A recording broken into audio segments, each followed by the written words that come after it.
Pemirsa, alih fungsi lahan persawahan di Kota Gorontalo terus meningkat akibat adanya pembangunan berbagai infrastruktur. Diperkirakan kondisi ini akan membuat lahan sawah di Kota Gorontalo habis dan beralih fungsi. Kegiatan alih fungsi lahan persawahan di Kota Gorontalo terus terjadi. Berdasarkan pantauan yang dilakukan, alih fungsi lahan terus terjadi dengan alasan pembangunan berbagai infrastruktur di wilayah Kota Gorontalo, baik itu rumah, gedung jasa maupun gedung usaha.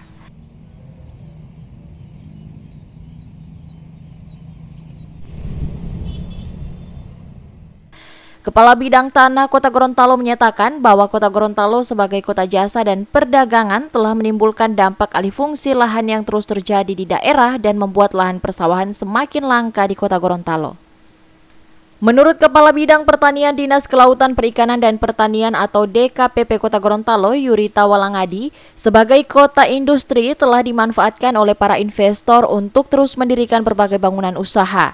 Sehingga kini lahan persawahan di Kota Gorontalo terus mengalami penurunan luas dan diperkirakan akan habis karena pembangunan infrastruktur yang terus-menerus terjadi di daerah.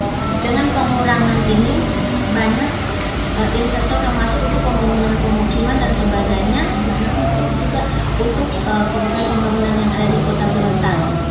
Nah, itulah yang membuat pengurangan luas lahan yang ada di Kota Gorontalo. Dampaknya pastinya produksinya kami akan turun dari tahun sebelumnya. Kita akan kehilangan luas panen, ya, dan cara kita dari kota tidak akan menambah, memang tidak ada namanya percetakan sawah, tidak ada penambahan usaha, tapi kami akan berusaha untuk meningkatkan IPM, yang indeks pertanaman yang misalnya dalam 1 tahun hanya 2 kali musim tanam, 2 kali musim panen, kita akan tingkatkan dengan sampai 3. Hingga kini alih fungsi lahan di Kota Gorontalo terus terjadi. Salah satunya di Jalan Adam Zakaria yang akan dibangun tempat industri jasa. Diharapkan alih fungsi lahan yang dilakukan akan berdampak baik untuk perkembangan Kota Gorontalo.